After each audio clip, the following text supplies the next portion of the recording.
নমস্কার বন্ধুরা, রিনা সাহা ইউটিউব চ্যানেলে আপনাদের সকলকে জানাই স্বাগত। অঘ্রাণ মাসের পূর্ণিমার দিন সন্ধেবেলায় আপনার বাড়ির চালের পাত্রে মিশিয়ে দিন এই তিনটি জিনিস। মা লক্ষ্মীর কৃপায় ও আশীর্বাদে আপনার কোনো দিন অন্ন বস্ত্র অর্থের অভাব হবে না। ঘরে আসবে সুখ, শান্তি ও সমৃদ্ধি, জীবনে আসবে সাফল্য। বন্ধুরা, আপনাদের চালের পাত্রে চাল ভর্তি করে রাখতে হবে, কারণ আজকের আমি যে উপায়টির কথা বলবো সেটি আপনাকে চালের পাত্রে লুকিয়ে রাখতে হবে। শাস্ত্রে বর্ণনা আছে, চালের পাত্রে লুকিয়ে রাখার পর আপনি জন্ম জন্মান্তে দারিদ্রতা থেকে, দুঃখ কষ্ট থেকে মুক্তি পাবেন। শুধু তাই নয়, বরং আপনার জীবনে সুখ, সমৃদ্ধি এবং সম্পদ বৃদ্ধি পাবে। একটা কথা বুঝুন বন্ধুরা, যে চাল রাখার পাত্র থাকে তাতে ব্যক্তির আর্থিক সম্পর্ক জড়িত থাকে। তাই কখনো বন্ধুরা চালের পাত্রে চাল শেষ হতে দেবেন না। চলুন বন্ধুরা জেনে নেব পূর্ণিমা কবে লাগবে এবং কখন ছাড়বে পঞ্জিকা অনুসারে। এই বছর 2024 সালের অঘ্রাণ মাসের পূর্ণিমা কবে পড়েছে? পূর্ণিমা তিথি শুরু হবে বাংলার 1431 বঙ্গাব্দের 28শে অঘ্রাণ, ইংরাজির 14ই ডিসেম্বর 2024 শনিবার দিন। পূর্ণিমা লাগবে বিকেল 4:15।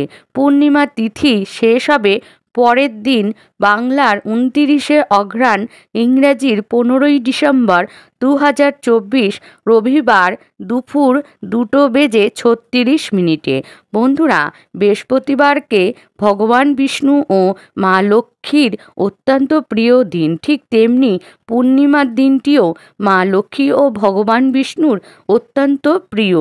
তাই বন্ধুরা, এই শুভ দিনে চালের পাত্রে এই তিনটি জিনিস মিশিয়ে দিন। এতে জীবনে দারিদ্রতা দূর হবে এবং জীবনে আসবে সৌভাগ্য। ভগবান স্বয়ং বলেছেন, সমস্ত মাসের মধ্যে আমি হচ্ছি মার্গশীর্ষ। যতগুলো মাস রয়েছে এর মধ্যে ভগবান শ্রীহরি বিষ্ণু বলেছেন সবথেকে শ্রেষ্ঠ মাস অঘ্রাণ মাস, অর্থাৎ মার্গশীর্ষকে। এখন যেমন বৈশাখ মাসকে বছরের প্রথম মাস বলা হয়ে থাকে, কিন্তু বৈদিক যুগে অঘ্রাণ মাস ছিল বছরের প্রথম মাস। অঘ্র মানে হচ্ছে প্রথম, আয়ন মানে হচ্ছে বছর। বছরের প্রথমে যে মাসটি ছিল সেটি হচ্ছে অঘ্রাণ মাস। এই অঘ্রাণ মাসে প্রচুর পরিমাণে ধান উৎপাদন হতো, তাই এই অঘ্রাণ মাসকে মা লক্ষ্মীরও মাস বলা হয়ে থাকে। এই অঘ্রাণ মাসটি অত্যন্ত গুরুত্বপূর্ণ মাস।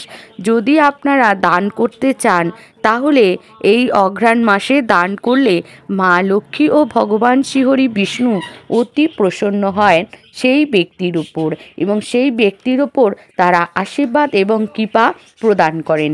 এই মাসের যে পূর্ণিমা আসতে চলেছে, এই পূর্ণিমাকে বলা হয় মার্গশীর্ষ পূর্ণিমা।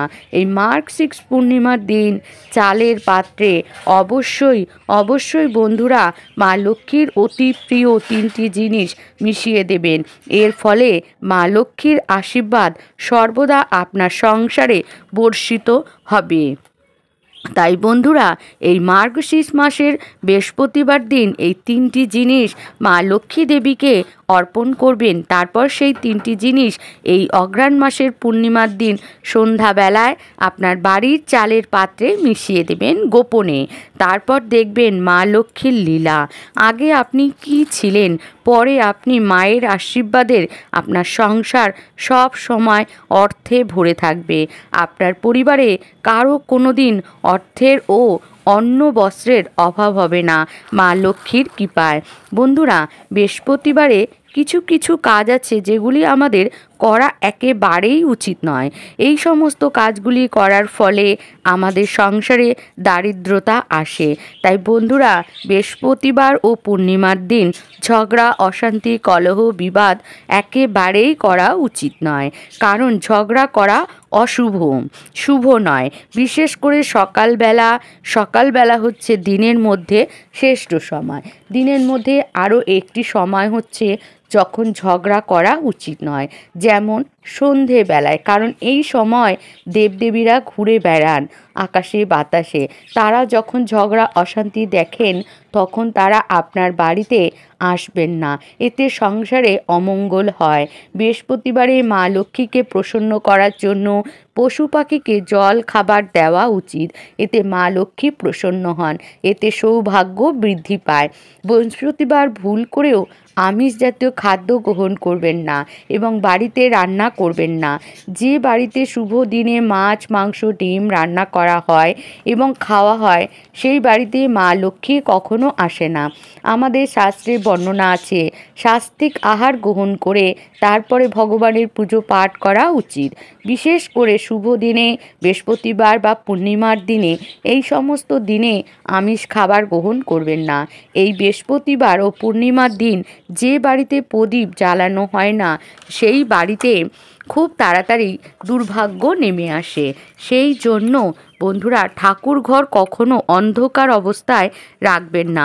সন্ধেবেলায় শঙ্খ বাজাবেন, উলুর ধ্বনি দেবেন, ঘণ্টা বাজাবেন। শুধু বৃহস্পতিবার বাদ দিয়ে সব দিন ঘণ্টা বাজাবেন, কারণ বৃহস্পতিবার দিন ঘণ্টা বাজালে মা লক্ষ্মী রেগে যান, কারণ মা লক্ষ্মী ঘণ্টার আওয়াজ সহ্য করতে পারেন না।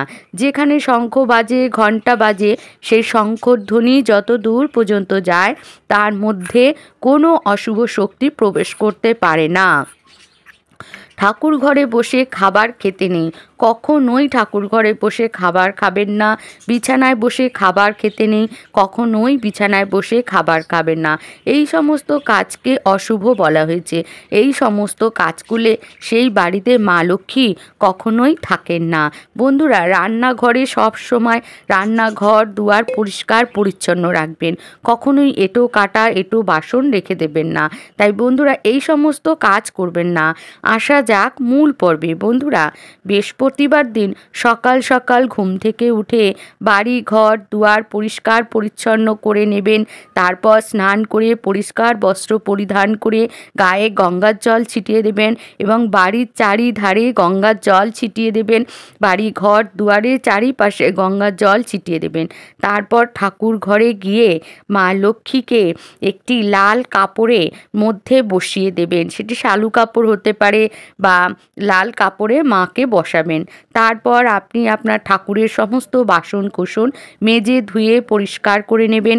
এবার মায়ের ঘর যখন পাতবেন তার আগে মা লক্ষ্মীকে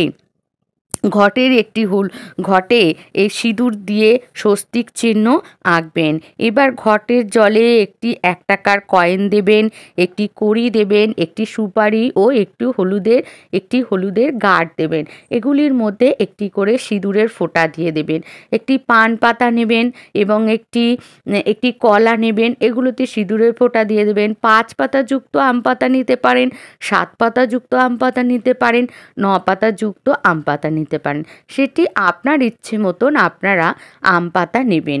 এইবার আপনি ঘটের ওপর দিয়ে দেবেন ফুল, বেলপাতা, দুর্ব, ধান দিয়ে আপনি ঘরটি মায়ের কাছে বসানোর আগে অবশ্যই প্রদীপ জ্বালিয়ে দেবেন, ধূপ ধুনো দিয়ে দেবেন এবং জ্বালিয়ে দিয়ে তারপর উলুধ্বনি এবং শঙ্খ বাজাতে বাজাতে মায়ের ঘরটি বসিয়ে দেবেন। তারপর দেবেন লাল রঙের শায়ের বা নেবেন একটি সম্পূর্ণ আলাদা একটি কাঁসা বা পিতলের থালা, তার ওপর দেবেন লাল রঙের শালু কাপড়। এর মধ্যে দেবেন মা লক্ষ্মীর অতি প্রিয় একটি কড়ি। হ্যাঁ বন্ধুরা, আপনারা ঠিকই শুনেছেন, একটি কড়ি ও একটি 1 টাকার কয়েন এবং একটি হলুদের গাঁট।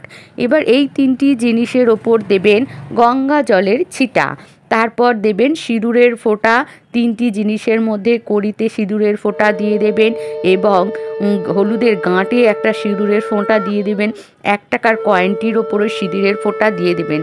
তারপর দেবেন ধান, দুব্ব, ফুল এই সমস্ত দিয়ে মা লক্ষ্মীর চরণে নিবেদন করবেন থালাটি এবং আপনি মনে মনে মায়ের কাছে আপনার মনস্কামনার কথা জানিয়ে দেবেন।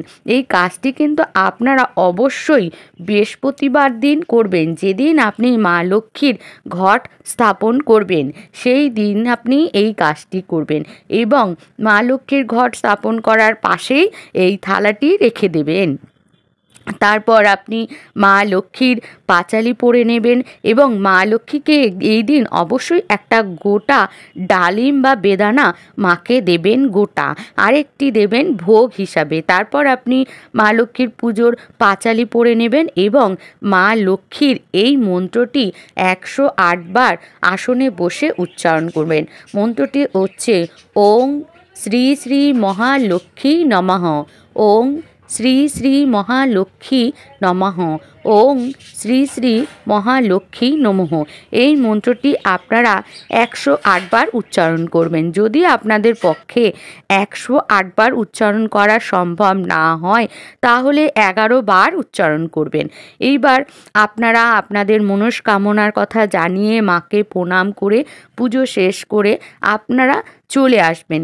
এই থালাটি কিন্তু মায়ের চরণে থাকবে।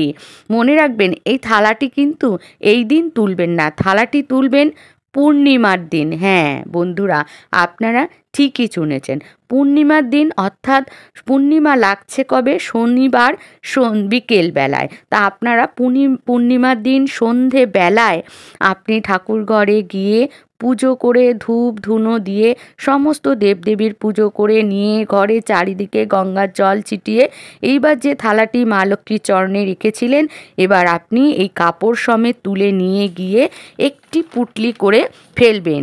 এই যে 3টি জিনিস রেখেছিলেন, 1 টাকার কয়েন এবং একটি কড়ি এবং একটি কাঁচা হলুদের গাঁট, এবার এই সমস্ত 3টে জিনিস একটি লাল কাপড়, যে লাল কাপড়টির ওপর রেখেছিলেন, এটিকে আপনি পুটলি করে নিয়ে আপনি যেখানে চাল রাখেন অর্থাৎ আপনার রান্নাঘরে চালের পাত্রের কাছে আপনি চলে আসবেন একদম নিচের দিকে। তারপর চাল দিয়ে চাপা, একদম নিচের দিকে রেখে তারপর চাল দিয়ে চাপা দিয়ে দেবেন যাতে কেউ দেখতে না পায়। বন্ধুরা, এই কাজটি করবেন অতি গোপনে যাতে কেউ দেখতে না পায়। তবে বন্ধুরা খেয়াল রাখবেন, চালের পাত্রে কখনো যেন চাল শেষ না হয়ে যায় সেই দিকে খেয়াল রাখবেন। তারপরে আপনি যখনই চাল শেষ হতে থাকবে তখনই আপনি আবার চাল এনে পুনরায় চাল ঢেলে ভর্তি করে রাখবেন। আরেকটা কথা, চাল কখনো শেষ হতে দেওয়া উচিত না। বন্ধুরা আরেকটি কথা, চালের পাত্রে কখনো বাসি জামা কাপড়ে ধরবেন না। স্নান করে পরিষ্কার বস্ত্র পরিধান করে তারপর ধরবেন। আর যেন এঁটো কাটা না লাগে সেই দিকে খেয়াল রাখবেন। চালের পাত্রে এঁটো কাটা লাগলে মা লক্ষ্মী ভীষণ রুষ্ট হন। তাই বন্ধুরা এই কাজটি করার পরে বা আগে কখনোই যেন চালের পাত্রে এঁটো না লাগে সেই দিকে খেয়াল রাখবেন। এর ফলে মা লক্ষ্মী, এই কাজটি করার ফলে আপনাদের ওপর মা লক্ষ্মী অতি প্রসন্ন হবেন এবং আপনার বাড়িতে সদা সর্বদা বসবাস করবেন। আপনার কখনো অর্থের, অন্ন বস্ত্রের অভাব হবে না। মা লক্ষ্মীর আশীর্বাদে আপনার সংসার ভরে উঠবে সুখ, শান্তি এবং সমৃদ্ধিতে। বন্ধুরা এক কথায় বলতে গেলে মা লক্ষ্মীর আশীর্বাদে আপনার সংসার সোনার সংসারে সোনার সংসারে পরিণত হবে। তাই বন্ধুরা আজকের ভিডিওটি যদি আপনাদের ভালো লাগে তাহলে লাইক এবং কমেন্টস করবেন এবং শেয়ার করে দেবেন। আজকের ভিডিওটি আমি এখানেই শেষ করছি, তাই সবাই অবশ্যই লিখে যাবেন জয় মা লক্ষ্মী, জয় মা লক্ষ্মী, জয় মা লক্ষ্মী।